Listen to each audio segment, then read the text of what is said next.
particular cheesesteak spot. Now they're saying, yo, it's so bad now that they got the armed guards, not just got armed guards with a pistol, but armed guards with an AR-15. So I'm just interested in how you feel about that. Steaks.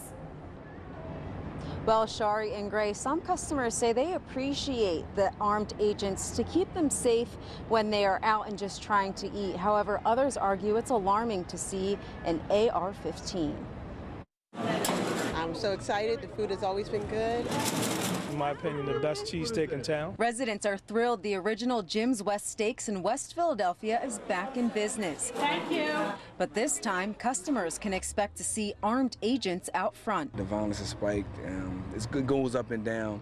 You want people to feel safe and to be safe, you know, so when they come out and eat, they don't have to worry about no type of harm. Our lines are down the block, so while you standing here in line, connecting with other people that you may not know, we got security right here just to keep you guys safe. The owners hope their presence prevents crimes. It's not just myself. There usually be other agents who's sworn and certified through the state of Pennsylvania to do security work when they're off duty from doing what they're doing.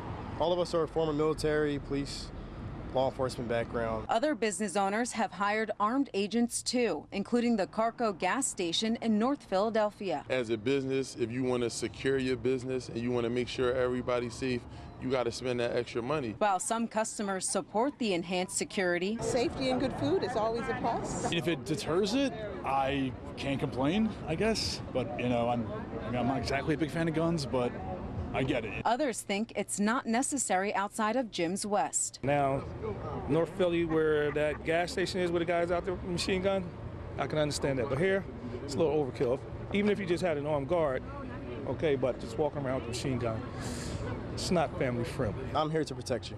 I'm not here to, you know, cause any trouble or be that guy with the rifle. Yeah, that's the goal, to keep everyone safe. Now, What's going on, noisy neighbors? It's your boy, Big Boy Noise. I'm hearing the boom, boom, boom. I'm feeling good as always, guys. It's always good energy in the boom, boom, boom. Always the good smell of gunpowder. Guys, one thing about your boy, Big Boy Noise, I'm a real down-to-earth, very hospitable guy. So say if you guys ever wanted to link up with me, if you came to the tri-state area, or if you wanted to have a little tour of Philadelphia, when you would come to Philadelphia, you would reach out to me, we would go to arrange or something, but I would have to make sure that you get a real Philly cheesesteak. And when I'm talking about Philly cheesesteaks, I wouldn't be taking you to like South Street, like the where all the tourists go for a cheesesteak. I will take you to get the real cheesesteak from the hood, where the real cheesesteaks are made. They're made in those little dirty looking corner stores. They're made in the bodegas. You know what I mean? That's where the real cheesesteaks are made. This video here is covering Jim Steak. Yes, this spot was around 60th Street up in West Philadelphia, 62nd, in that area. Not too far from the Hilltop area. If anybody ever know Hilltop, you want to think about the old Philly rappers, 3 EST, 3 Times Dope, Cool C. Ooh, ooh, you got it. The Glamorous Life, Steady B. And y'all guys know that those guys not only were great rappers, but Cool C and Steady B, they went down for doing a bank robbery. Okay. I guess it's gun related, so I just threw that out there. But that is, unfortunately, they went down during a bank robbery. But anyway, guys, Jim Steak, I remember this spot here. This spot has reopened. The original Jim's cheesesteaks. They have banging cheesesteaks back in the day. Way, way back in the day when I was young and everybody was hanging out late back in the day. People were smoking weed, hanging out late. Stumble through there to get yourself a cheesesteak. But you definitely, in that environment, in that area, it would be nighttime. I mean, they were staying open till 1, 2, 3 in the morning back in the day. So you could stumble through there 1, 2 o'clock. But you were definitely in West Philly, and it was nighttime, pitch black. In that area, you definitely had to be on guard and on point. And people would be armed, you know what I mean, back then, you know what I mean. I ain't talking about legally, you know. But it was a serious area, but you just wanted to get in, get out. It was just like you wanted to get your cheesesteak, you know what I mean. Was it the spot I went to all the time? No, but every once in a while, let's shoot over to Jim's cheesesteak. Because, mind you, I'm from Southwest Philly. West Philly ain't too far from Southwest Philly. But it was cheesesteaks all around you. When you're in Philly, period, there's cheesesteak spots all around you. But some stand out more than others. But this topic, you see in this particular cheesesteak spot, now they're saying, yo, it's so bad now that they got the armed guards, not just got armed guards with a pistol, but armed guards with an AR-15. So I'm just interested in how you feel about that. Armed guards with rifles. I think whatever it takes for people to be secure, I 100% agree with it. The armed guards with pistols out there in that area, You'll hear some guy on the interview talking about that area. You don't, it ain't like that. No, the area is like that. He ain't been out there at the time and I'm talking about years ago. And now you know it's way worse. I don't know if that guy knows what he's talking about, or he just don't come out after dark. You know what I mean? But whatever's the case. I agree with him having. You seen that guy with the AR-15, and this is the video we're going to talk about two topics. One topic is, how do you guys feel about armed security at food places such as a regular neighborhood cheesesteak spot? Um, I bet you would, as a tourist, I bet you would feel secure, especially if you didn't travel with your gun, and I'm taking you out and you see people with armed guards, and you be like, okay, we in the hood, but you're like, okay, they got armed security here. I bet it would make you feel secure.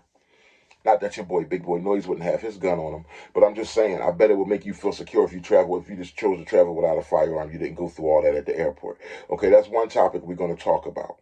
Okay, the second topic we're going to talk about is working with a firearm. Okay, I am certified to work with a firearm, but this topic here, we're talking about working with a firearm, meaning like the guy. One thing you notice, the guys had the rifles. That's a super long rifle. I'm not gonna lie. If I'm gonna work with a rifle, if I was gonna work armed security with a rifle, I'm not gonna have such a super long rifle. Me myself, I'm gonna choose something short and sweet, like your typical AR pistol. This is my 300 Blackout Gravel Guinea. Beautiful looking thing. This brace here, that's a whole nother story we won't even talk about right now. I don't want to get off track, but we all know what's going on in that situation. I would want something like this. Something I could have short, closer to the body, and I would have it on the, of course, on the sling. Like, he had his rifle on a sling, but guys, his barrel was like all the way down to his kneecap. Somebody could just come up and, if somebody get up on you fast enough to just grab that rifle, you ain't going to win that. It's going to take a long time for you to win that wrestling match. And if there's more than one of them, they got somebody else putting a gun to your time, you're in trouble. That long, pardon my French, that long ass barrel, man, that shit was all the way down past his knees. No, if I'm working armed security, I'm going to have something like this, Gravel Guinea, and it's going to be short, compact, whereas though I could wrestle it from you. And if I can't wrestle it from you, it's short enough that at least I can still lift it and hit your ass on the dick, the balls, the leg, the thigh. I can still hit you even during our wrestling match for this firearm.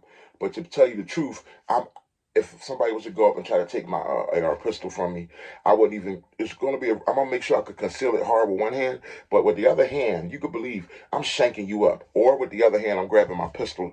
I'm going to kill you because you're trying to kill me. When you're trying to take my firearm, you're now in danger of my life and the life of everybody else that's around us. So instead of that super long rifle, I would just suggest those officers, and I'm sure they train with that long rifle, I see them trying to keep like little space, but at some point you're going to have to get a little closer to people. I would say something like an AR pistol, whether brace on or brace off, it's your choice. Brace on or brace off. Make sure you're obeying the law, whatever you do. But brace on or brace off, it doesn't matter. Put that thing on a sling, okay, and have it close to your body. Somebody trying to get to it. And also, the condition I would probably have my AR pistol in, I would have it in a condition where I wouldn't have one in a pipe with it on safety. Too many people are familiar with this AR-15 safety switch. They know all they got to do is grab your gun. If somebody get a hold of your gun, man, they hit that switch. They know they hit that switch. They get to start pulling that trigger. You know what I mean? I feel as though we have too many toy guns with the same safety switch. Everybody knows how to work that safety switch. I would not have the gun hot with that safety switch on. Now, my sidearm will be hot, but that would also be, I don't feel like reaching for it, that would be in a Serpa holster. My sidearm will be hot. There you go. My sidearm would be hot, but it would be in a Serpa holster, okay? These Serpa holsters are the real deal. I mean, they're not loved by many. I'll just use this for lack of better gun to use. These Serpa holsters are not loved by many because of this catch that keeps the gun super secure. But I want retention. If I'm outside carrying, you hear that click? I want retention where somebody can't just come up and pull your gun real easy. This Serpa, even you've seen videos where I was using this Serpa training with it, and you got to get it just right. But I don't care if you got to get it just right. I like something with some retention. You ain't pulling that off. You can't come up and just pull that away from me. So my pistol, my firearm will be hot. Okay, will be hot in a Serpa holster. Whether everybody likes a Serpa holster or not, something with some serious grip and retention. My firearm will be hot and in a Serpa holster. My AR rifle will be unchambered. but right there close where I could just rack it. You see, I got the, I forget what the name, I think this is the Victory, shoot. Oh God, the Victory. Oh, what's the name of these guys? Y'all know how it is when you're doing a video, you get tongue tied. But basically the you could rack it from either side or just quick. It's just easy to rack. The Victory. What the hell? Let me see here. See that there? I leave. Yeah, the Victory. What the hell is the name of the? I feel like a nut right now, guys. But y'all know the name of these things that you rack the AR with. But anyway, I would have of course, a loaded mag, but I would probably have it like this, bolt open. You know, if I had one, I would have one ready to go, but it wouldn't be in a pipe. It'll just be like this, bolt open. And also, for you not to know my condition, I will keep the dust cover closed, so you don't know that my bolt is open. So I can have the safety on, or I can have the safety off. But most people, if they run up and grab your gun, they thinking, oh, if they just take the safety off, they could pull the trigger. Okay, you see that? That's not so. You can take the trigger, you can take it, see it's on fire, but it's not shooting. Why? Also, guys, just letting you know this gun is clear. I checked it before the video, but you see that it's not shooting. Why? I have it racked back, but I have the bolt open, so they could pull the trigger and it won't shoot here. But I wouldn't be the only one who knows that you also, for you to hit this paddle, that's going to put one in the pipe, okay? Now you hit this paddle, you see this little paddle here? Watch this, listen. It slams one in the pipe. Now I could take it off safety to shoot it. So I would have my rifle or my, even if I was using the rifle, if that's all I had, I'm going to have that thing in a condition where it can't just be rigged. Like you can't just come, you wrestling with me for it and you hit a safety switch and you can start shooting toward the ground, wasting my bullets or whatever. No, I'm going to have it bolt locked back, dust covered down so you don't know the condition. Well, that's a beautiful bolt, ain't it? That nickel boron bolt. But I would have it, like you seen me do, I would have it bolt locked back. See that? Bolt open with the dust cover so you don't know the condition, bolt locked back. And for me to shoot this gun, not only do you have to take it off safety here, you also have to hit that paddle there. Now you can start shooting. So I would have it in a real safe condition if I'm going to have this on me. But trust me, if I need to get busy, I will be able to activate it very fast. Just want to keep this video as short as possible, guys. But how do you feel about armed guards? Hey, in the hood, at the hood spots, the hood still got to eat. People need to still have their businesses. You got mom and pop spots, multicultural businesses running in the hood. You know what I mean? They still need to make their money. And they're paying, I respect them for paying security officers to make everybody safe. What's your opinion on that? And also, what's your opinion on actually working with a firearm? If you were to rather be working with a firearm or just carrying openly, period. Carrying openly with a pistol and carrying openly with a rifle. If you were working with it, I would definitely have it on a sling and in a condition that only I know it's in. What's your opinion on that? Some of you guys would probably have it in a sling and just have it racked and on hot and just you got to hit your thumb off safety.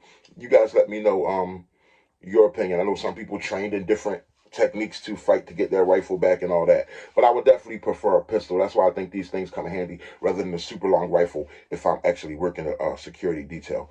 But you guys let me know. And I'll share something else with you guys real quick. Many years ago, many years ago, I was working with a company where they didn't want, it was security, they didn't want people armed, but it was like a banks. I was doing banks, like, dude, let me tell you something. Banks, helping the managers open up banks early in the morning and stuff like that. Well, let me just tell you something. This Glock 22 that you're looking at right here, back when it was all black, I can say this now, many years ago, man. Of course, not what I'm employed now because they don't deal with banks, but it was like, let's just say this is a dream. In a dream, many years ago, when this thing was all black, I had an all black Glock 22, and I was meeting the manager in the morning for them to open up banks and stuff like that, man, shit like that. Whereas like and I was the only security officer. Whereas though you getting it as soon as they come in the door, or they're going to end up having you face down. Let's just say that bank manager, when I was opening up that bank in the morning and stuff like that, when I was around, they were more protected than they knew they were. Let's just put it that way. they were more protected than they knew they were. Okay, it's just a tricky thing. In a dream, it was all in a dream, man. But it was all a dream. But your boy, Big Boy Noise. You guys don't forget to like, comment, and subscribe. Until next time. Oh yeah, guys. Polyammo. Don't forget Polyammo was due this weekend for my Polyammo crew. Get your Polyamos in this weekend. The recipient will be Atumre Outdoors, guys. Atumre Outdoors is the recipient of the $60 pot this weekend. What is Polyammo? It's just 6 of us, guys. We're trying to get up to 10 guys. So any of you other gun tubers out there, please join in. It's 6 of us. We all put in. We've been having fun for about a year now. 6 of us. We all put in $10 every 2 weeks. We pay Cash App money sign Big Boys Noise. That's money sign Big Boys Noise. Cash App $10 to me every 2 weeks, and every 2 weeks, one of our different members receives the whole pot of the $60. We're trying to get it up to 100, so I want more people to join in, guys. We calling you in. Please join us. If you don't, soon we're going to be going up to maybe $20 a person. So we want it to be a good pot, okay? But Atumre Outdoors, he's going to be receiving his Polyammo this weekend. He's a great guy with a great gun channel. And you guys, please get your payments in because I got to pay him by Saturday. And yeah, that's just about it. Your boy, Big Boy Noise. Don't forget to like, comment, and subscribe. I don't wanna pop the pistol, we both grown, we can talk out issues. But just in case you got too much bass, I'ma bring 2 sticks like a popsicle. The mag is big, but the Glock little. The bag is big, but the block little. You niggas be rushing to die. I'm taking my time, I'ma outlive you. You niggas be blowing the whistle off. Know everything like you see through a crystal ball. Know what they did and you know what they did to y'all. You know about every bitch in the city, dog. Groupie ass niggas, I gotta get rid of y'all. Play from a distance, won't be in the midst of y'all. Get to acting like bop if you piss me off. Acting like bop if you piss me off. I'm about to wear out your whiskey off. When I grab you by the whiskers and rip them off. Welcome to Big Boys Noise.